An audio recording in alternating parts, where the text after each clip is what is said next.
اینٹیں پختہ ہو جائیں، اب انہیں جوڑنا ہے، سیمنٹ سبسٹنس چاہیے، وہ قرآن ہے، یہ جوڑے گا تم۔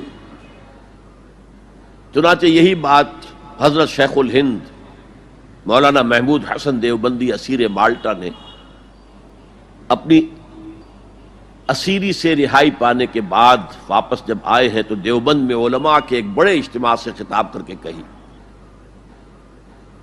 مولانا مفتی محمد شفیع رحمت اللہ علیہ وہ خود موجود تھے اس میں، بڑے بڑے علماء، مولانا حسین احمد مدنی رحمت اللہ علیہ، شبیر احمد عثمانی رحمت اللہ علیہ، مولانا اشرف علی تھانوی رحمت اللہ علیہ، مولانا انور شاہ کشمیری رحمت، بڑا مجمع، اور کہا حضرت شیخ الہند نے ہم نے تو اپنی اسیری کے 4 سالوں کے دوران جتنا غور کیا تو ہماری اس وقت کی امت کی زبوں حالی کے 2 سبب سامنے آئے۔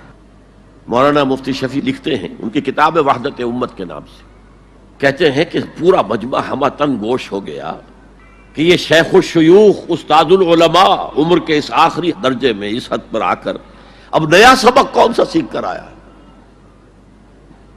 تاکہ ہمیں تو اس کے 2 سبب معلوم ہوئے، ایک ہمارا قرآن کو ترک کر دینا، لفظ نوٹ کیے، ترک کر دینا، اور دوسرا ہمارے آپس کے اختلافات۔ چنانچہ میں تو یہی فیصلہ کر کے آیا ہوں کہ اب زندگی جتنی باقی ہے 2 ہی کاموں میں لگاؤں گا، ایک تو یہ کہ ناظرہ قرآن پڑھنے کے مکتب گلی گلی کھل جائیں اور عوامی درس قرآن کے ذریعے قرآن کے پیغام اور قرآن کے حکمت سے لوگوں کو روشناس کرایا جائے۔ عوامی درس قرآن کا لفظ استعمال کر رہا ہے شیخ الہند، جنہیں میں 14ویں صدی کا مجدد اعظم سمجھتا ہوں۔ اور نمبر 2 یہ کہ آپس کے اختلافات کو حوالہ دی جائے۔ یہ واقعہ کوٹ کر کے مفتی محمد شفیع صاحب لکھتے ہیں کہ حضرت شیخ نے جو 2 باتیں کہیں اصل میں وہ ایک ہی ہے۔ ہمارے باہمی اختلافات بھی تو اسی وجہ سے ہیں کہ ہم نے قرآن کو ترک کر دیا ہے۔ بتائیے شیخ الہند نے کیسے ترک کیا قرآن؟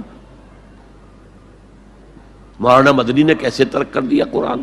کیا مطلب اس ترک کرنے کا؟ حال تو یہ ہے کہ مولانا مدنی رحمت اللہ علیہ، حالانکہ وہ تو گرفتار نہیں ہوئے تھے، وہ تو والنٹریلی اپنے شیخ کی خدمت کے لیے گئے ہیں ساتھ، اور اس حد تک ان کی وفاداری اور ان کی خدمت گزاری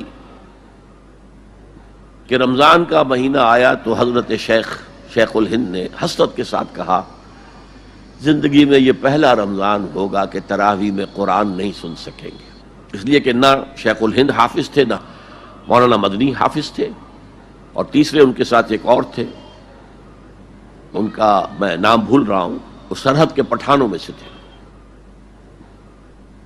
کوئی حافظ نہیں تھا۔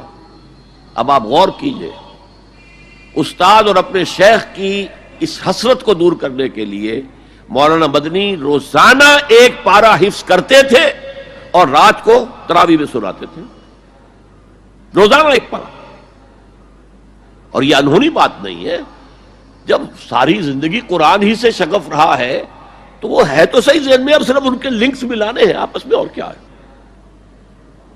اصل میں قرآن کو ترک کرنے کا مطلب کیا ہے؟ وہ اصل میں ایک اور بہت بڑے عالم دین کی بات سنیے آپ، مولانا سید انور شاہ کاشمیری رحمت اللہ علیہ، جو دیوبند سے آ کر آپ کے قریب میں ڈابھیل میں انہوں نے مدرسہ قائم کیا تھا۔ وہ ایک مرتبہ قادیان میں ایک جلسہ علماء کیا کرتے تھے ہر سال رد قادیانیت کے لیے، تو ایک سال اسی طرح وہاں علماء جمع تھے۔ اب جس نے یہ واقعہ بیان کیا ہے اس کا نام میرے ذہن میں اس وقت نہیں ہے، کہ میں صبح مولانا انور شاہ کاشمیری رحمت اللہ علیہ کی خدمت میں حاضر ہوا تو دیکھا کہ غم کی تصویر بنے بیٹھے ہیں، بہت اداس، غمگین۔ میں نے پوچھا حضرت کیا معاملہ ہے، کوئی خاص سبب ہے؟ فرمایا بھائی کیا سبب ہے، یہ سوچ رہا ہوں کہ اپنی زندگی عمر ضائع کر دی۔ میں نے کہا حضرت آپ نے زندگی ضائع کر دی، عمر ضائع کر دی؟ آپ نے علم، بیہقی وقت کہلاتے ہیں انور شاہ کاشمیری، جیسے امام بیہقی تھے، محدث اور فقیہ دونوں اعتبارات سے بلند، تو آپ نے پڑھنے پڑھانے میں، سیکھنے سکھانے میں ساری عمر گزار دی، تو آپ کی زندگی ضائع کیسے؟ کہنے لگے ہم نے سارا زور اسی پر رکھا کہ ثابت کر دیں کہ شافعی کی رائے صحیح نہیں ہے، ہماری رائے صحیح ہے۔ اسی کے لیے دلائل، اسی کے لیے بحثیں، اسی کے لیے لمبی چوڑی جو ہیں ہمارے ہاں نشستیں منعقد ہوئیں مدارس کے اندر. حالانکہ اللہ کے ہاں یہ ہم سے سوال نہیں ہوگا. گمراہیاں طرح طرح کی پھیل رہی ہیں اور ہم ان بحثوں میں لگے ہوئے. حالانکہ زیادہ سے زیادہ یہ کہا جا سکتا ہے کہ قول اصحابنا ثواب محتمل الخطا، اور جو قول دوسروں کا ہے وہ خطا ہے محتمل الثواب. زیادہ سے زیادہ یہ کہہ سکتے ہیں ہم کہ ہمارے جو اسلاف ہیں، ہمارے جو اساتذہ ہیں، ان کا قول صحیح ہے، اگرچہ اس کے خطا ہونے کا بھی امکان ہے. ہم یہ نہیں کہہ سکتے کہ اس کے غلط ہونے کا کوئی امکان ہی نہیں، معصوم تو وہ نہیں تھے. اور قولہم، ان کا جو ہمارے سامنے ہے مد مقابل ہے، اور وہ شافعی ہیں. اصل تو جو ٹکراؤ تھا وہ فقہ حنفی اور فقہ شافعی کے مابین تھا. ہم صرف یہ کہہ سکتے ہیں کہ ان کا یہ قول خطا ہے، غلطی ہے، اگرچہ احتمال موجود ہے کہ وہی صحیح ہو. اس کے سوا تو ہم کچھ نہیں کہہ سکتے. اور ہم نے اپنی ساری زندگی اس کام میں لگا دی. لیکن میں کہہ نہیں سکتا اس پر کتنے رنج اور صدمے کا اظہار کروں کہ مجدد وقت شیخ الہند رحمۃ اللہ علیہ اور بحقی وقت مولانا انور شاہ کاشمیری رحمۃ اللہ علیہ، ان کی ان باتوں کا کوئی اثر ان کے شاگردوں نے قبول نہیں کیا. وہی روش ہے، وہی فقہی بحثیں ہیں. جب میں نے پاکستان میں تحریک خلافت کا آغاز کیا، کچھ احادیث بیان کی، اچھے علماء نے کہا کہ ڈاکٹر صاحب ہم نے تو یہ حدیثیں پہلی مرتبہ آپ سے سنی. یہ حدیثیں جو ہیں یہ ہیں کتاب الملاحم میں، اشراط الساعہ، علامات القیامہ، کتاب الفتن.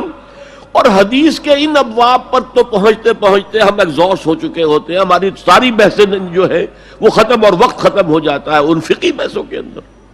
یہاں تک تو ہم پہنچتے ہی نہیں. بہرحال دوسرا نقطہ جیسا کہ میں نے عرض کیا، پہلا اینٹیں پکاؤ، مضبوط کرو.